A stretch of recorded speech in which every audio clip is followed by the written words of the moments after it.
Sir वो समझ low कि मेरा खेत है, मेरे खेत के अंदर बैठा था, मेरे पास में मेरे भैया आए हुए थे, उनको मैं साथ में कैंपर गाड़ी से यहाँ पहुंचा। एकदम धुआं का गुब्बारा था, बिल्कुल काला।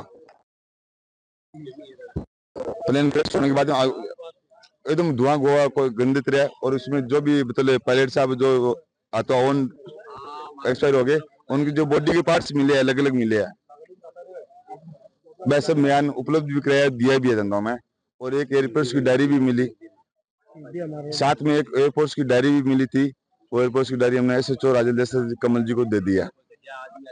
तो सर अगर बारिश अगर गांव में पड़ता तो सर बड़ा हादसा, बहुत बड़ा नुकसान होता, इसमें कोई दो राय नहीं है।